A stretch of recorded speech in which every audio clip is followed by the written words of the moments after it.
Have you ever stood at someone's grave and felt like your entire world had been buried 6 feet under with them? Have you ever experienced a moment so surreal, so impossibly strange, that it made you question everything you thought you knew about life, death, and the thin veil between them? Let me tell you about the day I went to my daughter's tomb, just like I had done every single day for the past 8 months, and found something that would shatter my understanding of grief, love, and the mysterious ways the universe works to heal our deepest wounds. I'm standing here now, telling you this story, not because it's easy to share, but because I need you to understand that sometimes the most painful moments in our lives can lead us to the most unexpected miracles, and sometimes the people we've lost never truly leave us at all. My name is Sarah, and this is the story of how a chance encounter at a cemetery transformed my unbearable sorrow into something I never thought possible again, something that resembled hope, purpose, and a reason to wake up each morning without feeling like I was drowning in an ocean of despair. The morning started like every other morning had started since that terrible day in March when I received the phone call that no parent should ever receive. I woke up at exactly 5:30 in the morning, not because I set an alarm, but because my body had developed this cruel internal clock that refused to let me sleep past the moment when I used to hear my daughter Emily padding down the hallway to my bedroom, her small feet making those familiar sounds on the hardwood floor, ready to climb into bed with me for our morning cuddles before the chaos of the day began. But Emily wasn't padding down any hallway anymore. And that silence, that deafening, soul-crushing silence, was what jolted me awake every single morning with a pain so physical, it felt like someone was pressing a hot iron directly onto my chest. I lay there in bed, staring at the ceiling, watching the early morning light creep through the curtains, and I went through the same mental preparation I went through every single day, steeling myself for another 24 hours of existing in a world that felt fundamentally wrong without my baby girl in it. I forced myself out of bed, my body moving on autopilot through the motions of a morning routine that felt completely meaningless. Shower, coffee, toast that I couldn't taste, getting dressed in clothes that I didn't care about. Because what did any of it matter when the most important person in my life was gone? I chose a simple black sweater and jeans, the same outfit I seem to wear almost every day now because making decisions about anything, even something as trivial as what to wear, felt like an insurmountable task when my brain was consumed with memories and what-ifs and the desperate, futile wish that I could turn back time and change everything. I grabbed my car keys, my purse, and the fresh bouquet of white lilies that I had picked up from the florist the evening before, because Emily had always loved white lilies. She said they looked like little angels dancing on green stems, and I had promised myself that her grave would never be without fresh flowers, never be without a sign that she was loved, cherished, remembered every single second of every single day. The drive to Greenwood Cemetery took exactly 23 minutes from my house, and I had made that drive so many times now that I could do it with my eyes closed. Every turn, every stoplight, every landmark burned into my memory like a painful pilgrimage that I was condemned to make for the rest of my life.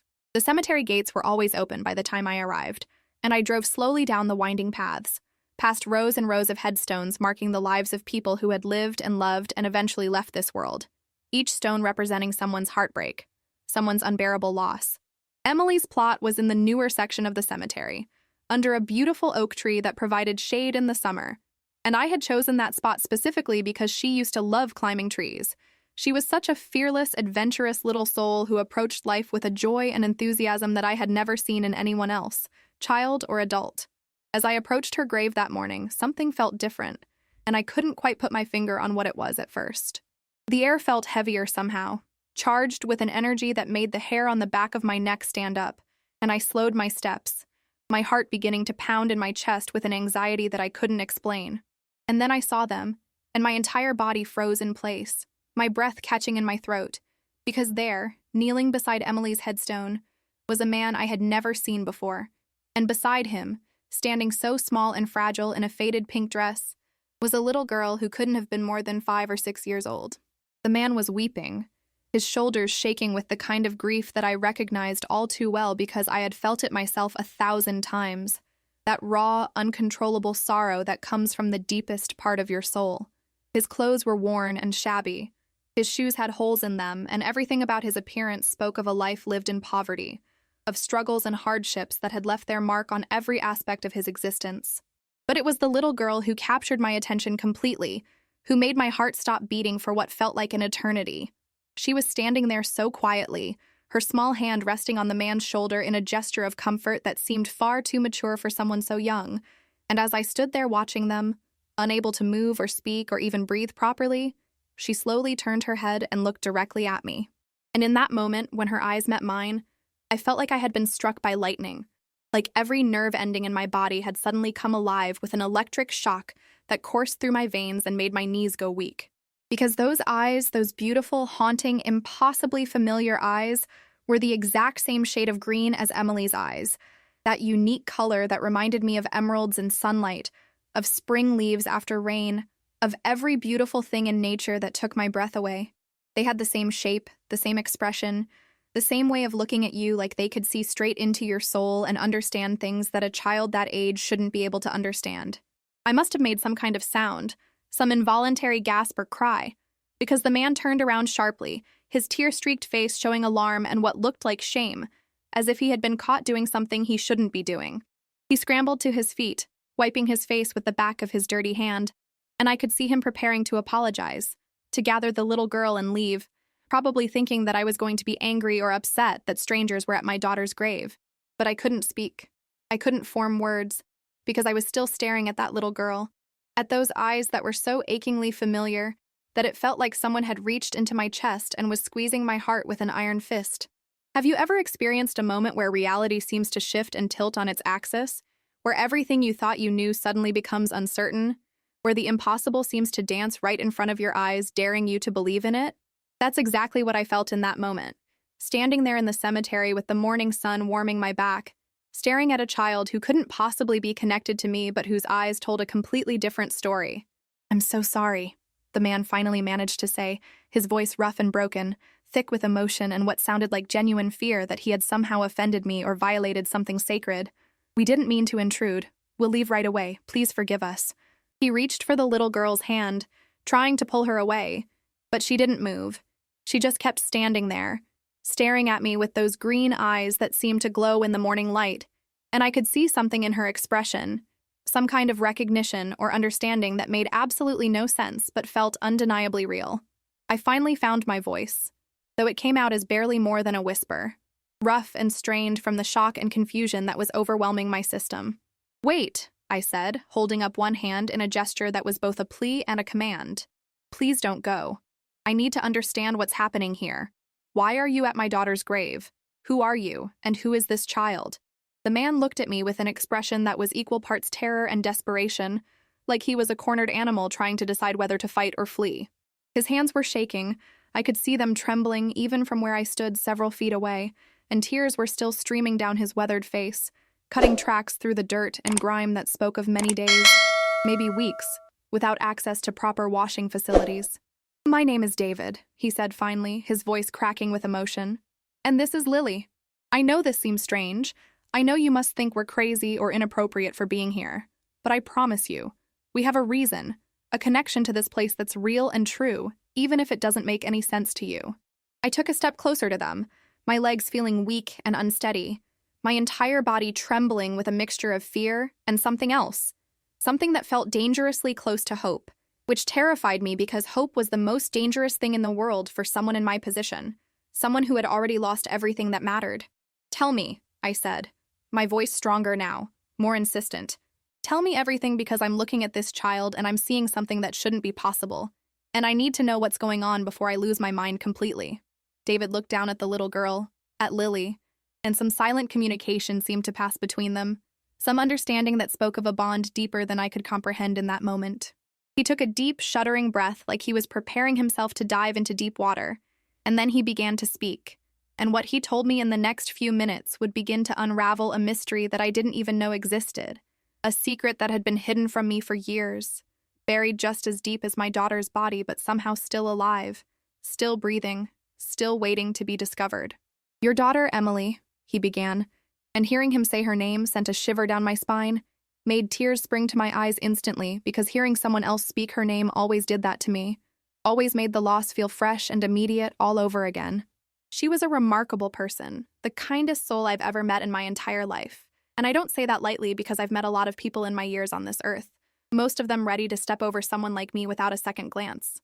He paused, struggling with his emotions, and I could see the genuine affection and respect in his face when he spoke about Emily, which only deepened my confusion because how could this homeless man have known my daughter well enough to speak about her with such intimate knowledge and obvious love? 3 years ago, he continued, I was living on the streets, completely broken, completely alone, having lost everything to addiction and bad decisions and circumstances that felt beyond my control. I had a daughter of my own once, you see, a beautiful baby girl that I lost custody of when I couldn't get my life together, when the drugs and alcohol became more important to me than being a father should have been. I listened to his words, barely breathing, my eyes moving between his face and Lily's face, trying to understand where this story was going, trying to make sense of the connection he was describing. One winter night, David went on, when I was sleeping in a doorway downtown, freezing cold, and wondering if I would survive until morning, your daughter found me.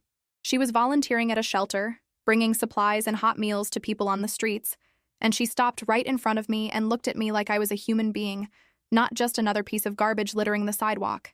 She asked me my name, she asked me my story, and she listened, really listened, when I told her about my daughter, about how I had failed as a father, about how I couldn't forgive myself for letting my baby down.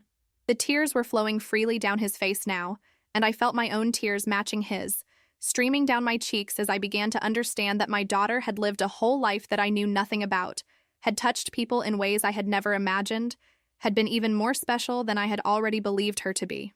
Emily started coming to see me regularly, David said, his voice filled with wonder and gratitude that was so pure it made my heart ache. She brought me food, clean clothes, toiletries, but more than that, she brought me hope and dignity and a reason to believe that maybe I could be worth something again.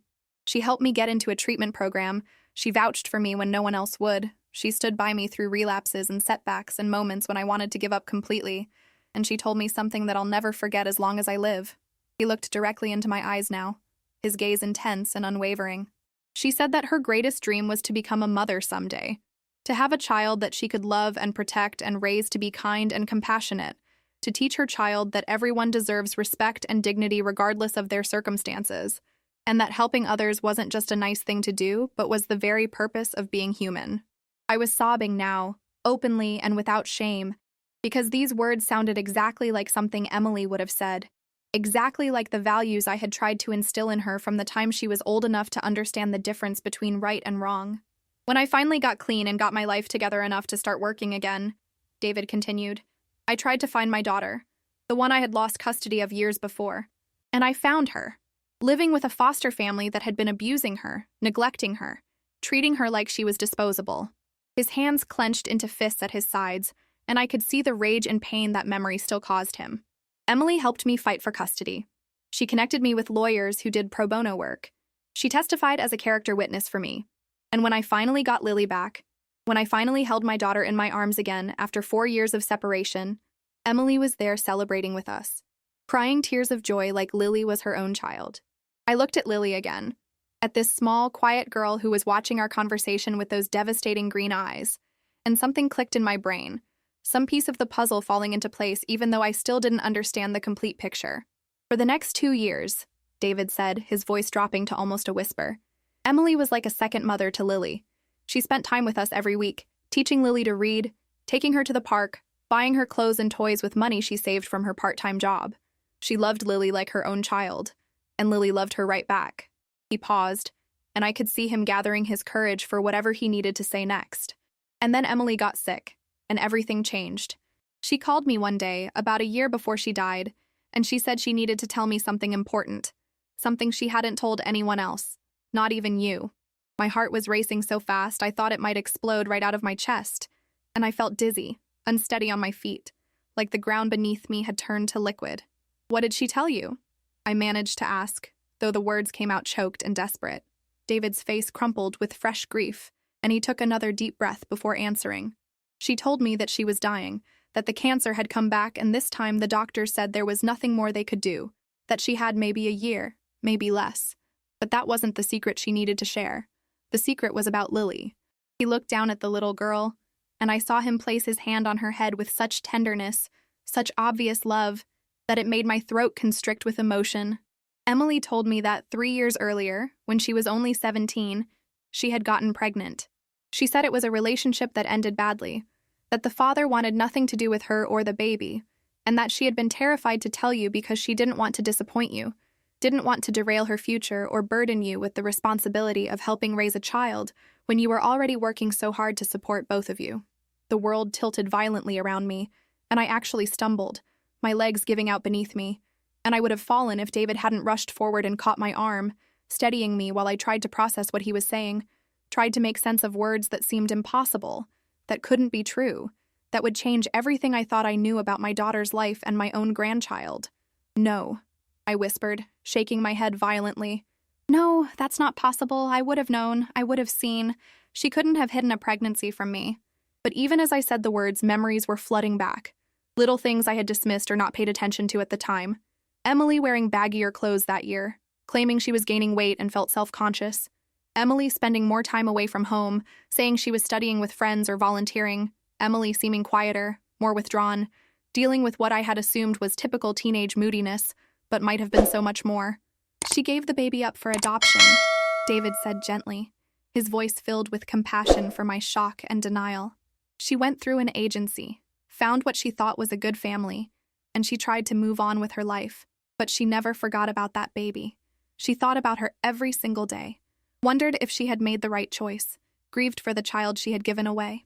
And then, 2 years ago, fate brought us together, brought her into my life just when I needed someone most, and she saw in Lily what she had lost, saw a chance to mother a child who desperately needed someone to love her. Tears were streaming down my face in rivers now, my entire body shaking with sobs that came from the deepest part of my being, from a place of grief and shock and overwhelming emotion that I couldn't even begin to process.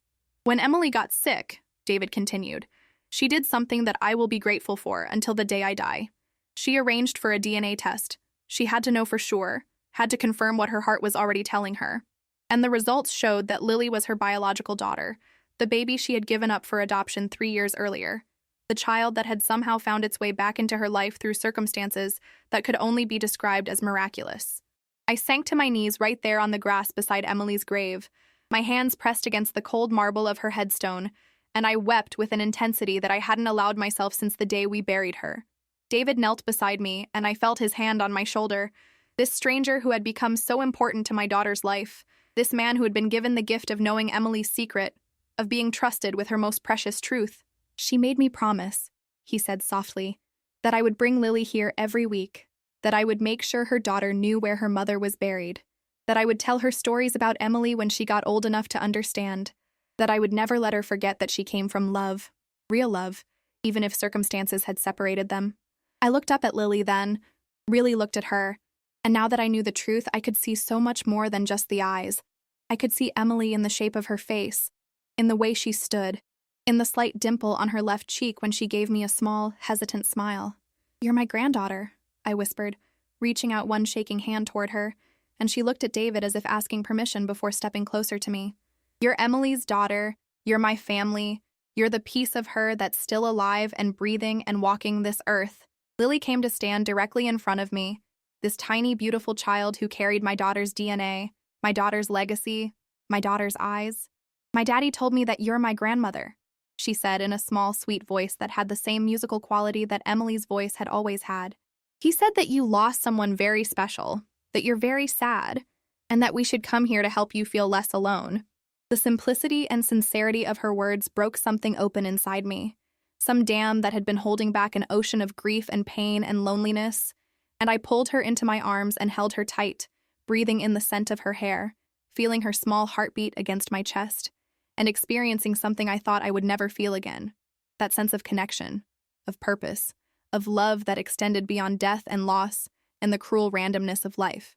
We stayed there at the cemetery for hours that day, the three of us sitting beside Emily's grave, and David told me everything, every detail of the relationship he and Lily had shared with my daughter, every moment of kindness and compassion she had shown them, every way she had changed their lives and given them hope when they had none.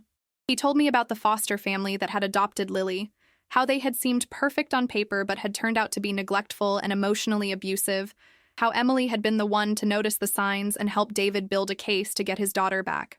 He told me about the day Emily revealed the truth to him, how she had cried and apologized for keeping such an enormous secret, How she had explained that she was dying and needed to know that someone who loved Lily, really loved her, knew the full truth of who she was. He told me about the final months of Emily's life, how she had spent every free moment with Lily, reading to her, playing with her, making memory books and videos that Lily could watch when she was older, trying to compress a lifetime of motherhood into the few months she had left. And as I listened to all of this, I felt my understanding of my daughter expanding, deepening, becoming more complex and more beautiful than I had ever imagined possible. I learned that Emily had kept this secret not out of shame or fear of my judgment, but out of a desire to protect me, to not burden me with worries and responsibilities when I was already working 2 jobs to keep us afloat after her father had left us. I learned that giving up Lily for adoption had been the most difficult decision of her life, made out of love and a belief that she couldn't provide the kind of stable, secure home that a baby deserved. I learned that finding Lily again, even though she didn't know the truth at first, had been the greatest gift Emily could have received. A second chance to mother the child she had never stopped loving, never stopped thinking about every single day. Have you ever discovered something about someone you love that completely transforms your understanding of who they were? Have you ever realized that the person you thought you knew better than anyone actually had depths and dimensions you had never suspected? That's what I experienced that day. And with every new piece of information David shared, I fell more in love with my daughter, felt more pride in the woman she had become, more awe at her capacity for love and sacrifice and quiet heroism. As the sun began to set and the cemetery filled with long shadows, David finally said something that had clearly been weighing on him, something he had been working up the courage to tell me since we started talking. "There's something else," he said, his voice hesitant and worried. "Emily left something for you, something she gave me to hold on to until the right time came to give it to you. She said I would know when that time was, that somehow the universe would create the opportunity for us to meet, for the truth to come out." He reached into his worn jacket pocket and pulled out an envelope, yellowed and wrinkled from being carried around for months, and he handed it to me with hands that shook with the weight of what he was passing on. "She wrote you a letter?" he said simply. She wrote it during her last week, when she was already so weak she could barely hold a pen, but she insisted on doing it herself, said some things needed to be written by hand, from the heart, with all the imperfections and struggles that make words real and true. I took the envelope from him with trembling hands, and I could see my name written on the front in Emily's handwriting, that beautiful flowing script that I recognized from 1,000 school assignments and birthday cards, and notes left on the refrigerator.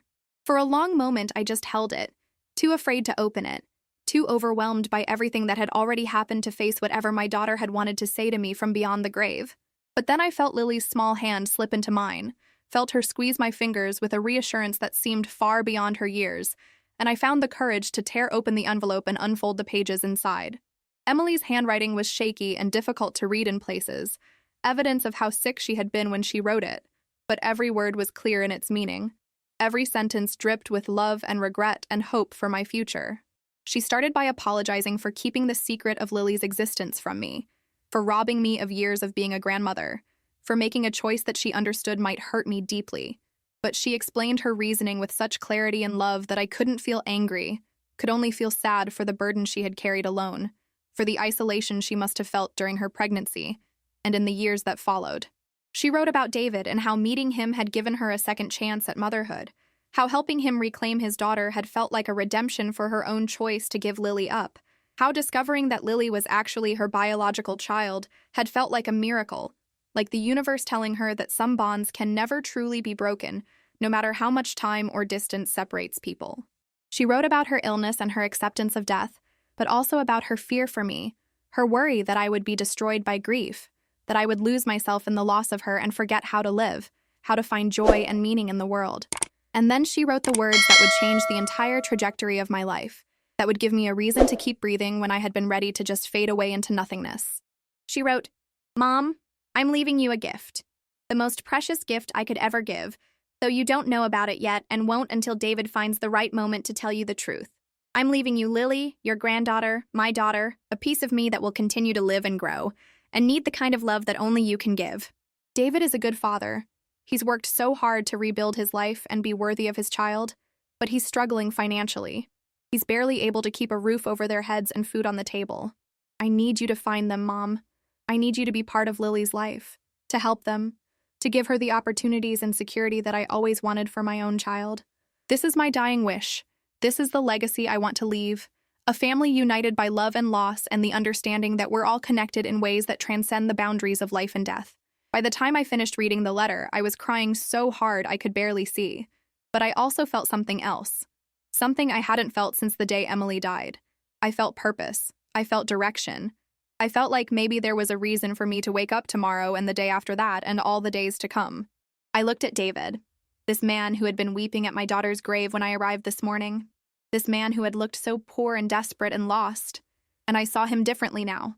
I saw him as the person Emily had trusted with her most precious secret, the person she had chosen to father her child and keep her memory alive.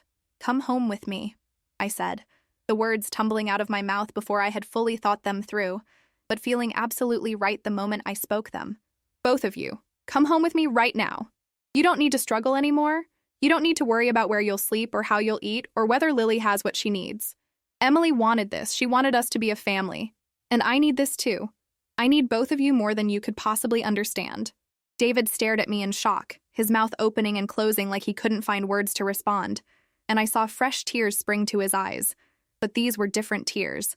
These were tears of relief and gratitude and disbelief that something so good could happen to someone like him. "I can't ask you to do that," he finally managed to say. "I can't be a burden to you. I can't take advantage of your kindness and your grief." But I shook my head firmly, standing up and pulling Lily up with me, keeping her small hand clutched tightly in mine like I was afraid she might disappear if I let go. "You're not asking," I said firmly. "I'm telling you. Emily brought us together for a reason. She planned this. She knew somehow that we would need each other, and I'm not going to ignore her final gift to me. You're family now, both of you, and families take care of each other." I looked down at Lily, at her beautiful green eyes that were so much like Emily's, and I smiled through my tears. "I have a guest room that can be yours," I said directly to her. "It has a big window with a view of the garden, and there's a tree right outside that you can watch the birds in, just like your mother used to do when she was your age. Would you like that? Would you like to come live with me and your daddy in a house where you'll always be safe and loved and have everything you need?"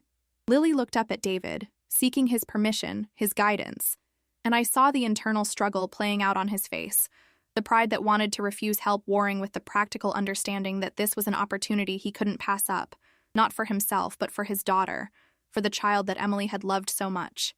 Finally, he nodded slowly, and Lily turned back to me with a smile that lit up her entire face, that transformed her from a quiet, worried little girl into the joyful child she deserved to be. "Yes, please," she said in that sweet voice. "I would like that very much. Daddy told me that you're my grandmother, and I've always wanted a grandmother. Someone who would bake cookies with me and read me stories and teach me things like the grandmothers in my books do." Her words pierced my heart with their innocence and their unspoken acknowledgement of everything she had been missing, everything that poverty and circumstance had denied her. And I made a silent promise right then and there, standing at my daughter's grave with my newly discovered granddaughter holding my hand, that I would make up for all of it, that I would give her every opportunity, every experience, every moment of love and security that she had missed out on.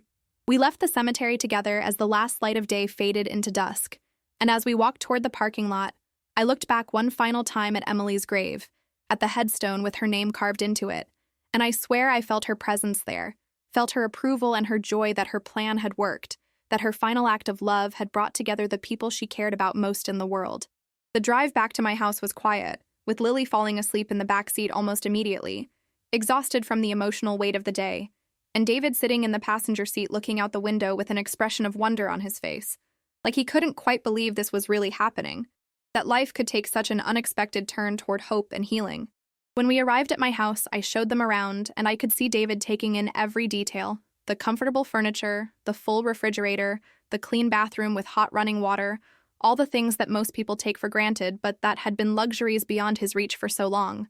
I made up the guest bed with fresh sheets and gave Lily one of Emily's old stuffed animals to sleep with, a soft white bunny that had been her favorite when she was about Lily's age, and when I tucked her into bed that night, she looked up at me with those green eyes and said something that made my heart both break and heal at the same time. "My mama told me about you," she said sleepily. "Before she went to heaven, she told me that I have a grandmother who loves me very much, even though we hadn't met yet, and that someday you would find me, and everything would be okay.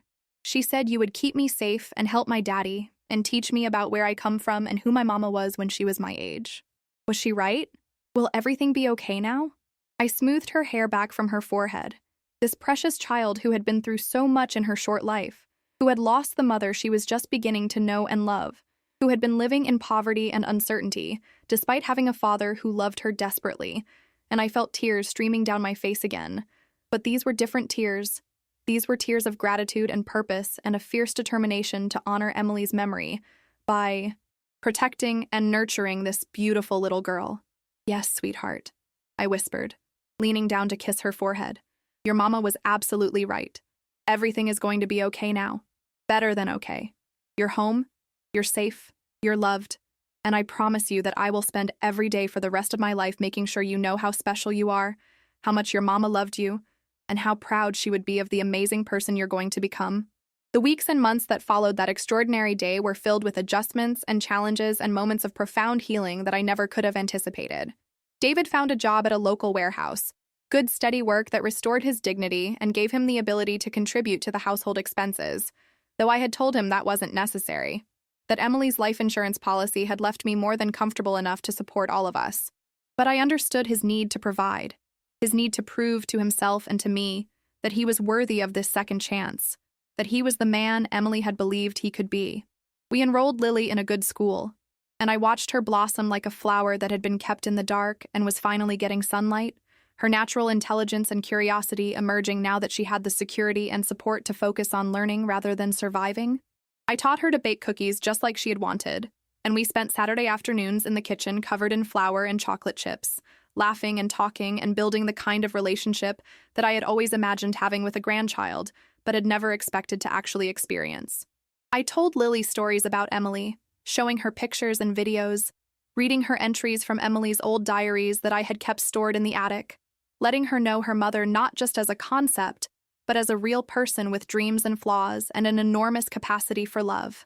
We visited Emily's grave together every week, bringing fresh flowers and sitting in the shade of the oak tree. And I noticed that these visits gradually became less painful and more comforting, less about grief and more about remembrance and connection. David and I developed a relationship based on our shared love for Emily and Lily, becoming friends and co-parents in a way that honored Emily's vision for what she wanted for all of us.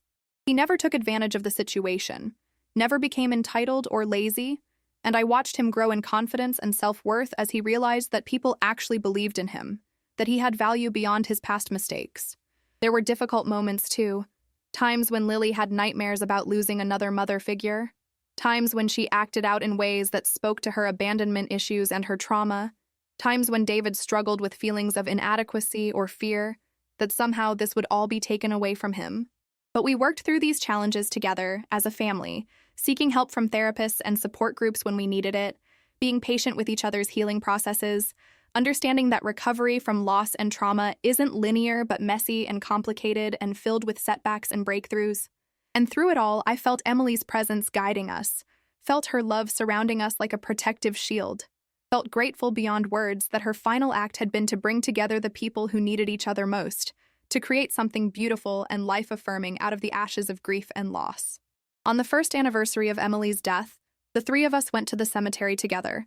And this time, instead of weeping with despair like I had done every day for the 8 months before I discovered the truth, I stood there with my granddaughter's hand in mine and my son-in-law by my side. And I talked to Emily out loud, telling her about everything that had happened, about how Lily was doing in school, about how David had gotten a promotion at work, about how we had celebrated holidays together and created new traditions and become a real family. And I thanked her. I thanked her for the gift she had given me, for trusting me with her most precious secret, for knowing that I would need Lily as much as Lily needed me, for understanding that sometimes the greatest act of love is bringing people together even after you're gone. Lily placed a drawing she had made on Emily's grave, a picture of our house with the three of us standing in front of it, holding hands with Emily drawn as an angel flying above us with enormous white wings. "I love you, Mama," Lily said softly, pressing her small hand against the headstone. "Thank you for giving me my grandmother and for making sure my daddy and I would be okay. I miss you every day, but I'm happy now, and I know that's what you wanted for me." As we stood there together in the warm sunlight, I realized something profound that had taken me a year of grief and transformation to understand. Death doesn't have to mean the end of someone's impact on the world.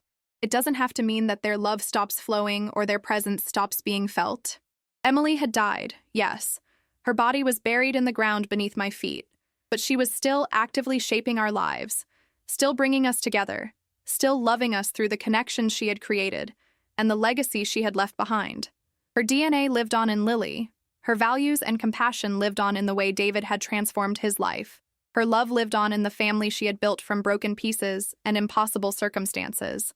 She had taken her own pain and loss, the experience of giving up a child and living with that grief, and had transformed it into something redemptive and beautiful, finding a way to mother that child after all, even if only for a few precious years, and then ensuring that child would be cared for and loved even after she was gone. I want you to understand something important, something that took me standing at my daughter's grave with a stranger and a little girl with familiar eyes to finally comprehend. Sometimes the worst moments of our lives, the moments that break us down to our very foundation, are preparing us for something we never could have imagined, something that will require us to be broken open in order to receive it. I thought my life was over when Emily died. I thought there was no point in continuing, no reason to get out of bed or go through the motions of existence. But Emily knew better. She knew that I still had a purpose, that there were people who needed me, that love doesn't die just because the person we love is no longer physically present. She knew that grief, as overwhelming and devastating as it is, can be transformed into something else, something that looks like purpose and connection and the decision to honor someone's memory by living fully rather than just surviving. If you've stayed with me through this entire story, if you've listened to every word of this journey from devastation to healing, then you know that life is so much more complex and beautiful and unexpected than we give it credit for. You know that the people we love never truly leave us as long as we keep their memory alive and live according to the values they taught us. You know that families can be created in the most unusual circumstances, that love can bridge gaps that seem impossible to cross, that hope can emerge from the darkest places if we're willing to stay open to it, if we're willing to believe that maybe, just maybe, there's a plan bigger than our understanding, a purpose we can't see when we're in the middle of our pain, but that will reveal itself when the time is right. Have you ever experienced something that seemed like a tragedy but turned out to be a transformation? Have you ever lost something precious only to discover that it led you to something else you desperately needed? I'm asking you this because I know I'm not alone in this experience. I know there are others out there who are drowning in grief right now, who feel like there's no point in continuing, who need to hear that it's possible to survive the unsurvivable and find meaning on the other side. I need you to understand how crucial it is to remain open to the unexpected, to the miraculous, to the possibility that life has plans for us that we can't anticipate. If I had turned away that morning when I saw David weeping at my daughter's grave, if I had gotten angry and demanded that he leave, if I had refused to listen to his story or accept the impossible truth he was telling me, I would have missed out on the greatest gift Emily could have given me. I would have condemned myself to a life of lonely grief instead of the rich, full, purposeful existence I have now. Every day I wake up and I hear Lily's footsteps in the hallway, those same sounds that used to come from Emily when she was young, and instead of making me sad, they fill me with joy and gratitude and a sense that life is still worth living, that there are still moments of beauty and connection and love waiting for me. Every day, I sit at the dinner table with David and Lily, and we share a meal and talk about our days and make plans for the future, and I feel like I'm exactly where I'm supposed to be, doing exactly what Emily wanted me to do, honoring her memory in the most meaningful way possible. Now, I want to ask you something, and I really want you to think about this question and share your answer with me in the comments below. Have you ever been through something similar? Have you ever experienced a loss so profound that you thought you would never recover, only to discover that life had something unexpected in store for you? Have you ever met someone who changed your entire understanding of your past or your future? I want to hear your stories because I believe that sharing our experiences of grief and healing and transformation helps all of us feel less alone, helps us understand that we're part of a larger human family that's all struggling with loss and hope and the search for meaning. Please take a moment right now to comment below and tell me about your own journey, about the people who have surprised you, about the moments when darkness turned to light in ways you never anticipated. And if this story has touched your heart in any way, if it's made you feel something deep and real and true, I need you to do something for me right now. I need you to hit that like button, because it helps this channel reach more people who might need to hear this message, who might be in the middle of their own grief and desperately searching for a sign that things can get better. I'm not asking for likes to boost my ego or inflate some meaningless number. I'm asking because every like tells me that this story mattered to you, that sharing my most painful and beautiful experience was worthwhile, that there are others out there who understand the strange and wonderful ways that loss and love and family can intersect and transform each other. This is important. This is how we build community and connection in a world that often feels fragmented and isolating. And please, if you're not already subscribed to Through My Eyes, subscribe right now and hit that notification bell because I share stories like this regularly. Stories about the human experience in all its messy, complicated, heartbreaking, and ultimately beautiful reality. These are stories that matter. Stories that help us understand ourselves and each other better. Stories that remind us that we're all connected by our shared experiences of love and loss and the endless search for meaning in a world that doesn't always make sense. By subscribing to Through My Eyes, you're joining a community of people who believe in the power of storytelling, who understand that vulnerability and honesty are strengths rather than weaknesses, who want to support each other through the difficult journeys we all face at various points in our lives. I promise you that every story I share on this channel comes from the heart, comes from real experience, comes from a desire to connect with you on a level deeper than superficial entertainment. I want to give you content that makes you think and feel and reflect on your own life, content that validates your experiences and helps you understand that whatever you're going through, you're not alone in it. So hit that subscribe button right now, turn on notifications so you never miss a new story, and join me in creating a space where we can be honest about the full spectrum of human emotion, where we can celebrate the beautiful moments and support each other through the dark ones, where we can acknowledge that life is both harder and more wonderful than we ever imagined it could be. Today, I stood at my daughter's grave with my granddaughter and the man who helped me discover her existence, and instead of feeling that crushing weight of grief that had been suffocating me for 8 months, I felt something different. I felt grateful. I felt purposeful. I felt connected to something larger than my own pain. Emily is gone. Her physical body is buried in the ground under that oak tree. But she's still here in every way that matters. She's still guiding us, still loving us, still making sure that the people she cared about most are taken care of and connected to each other. And that, my friends, is the real miracle of love. Not that it prevents death or suffering, but that it transcends them, that it continues to flow and grow and transform lives even when the person who initiated it is no longer physically present. Thank you for listening to my story. Thank you for caring enough to stay with me through every word, and I'll see you in the next video with another story from Through My Eyes.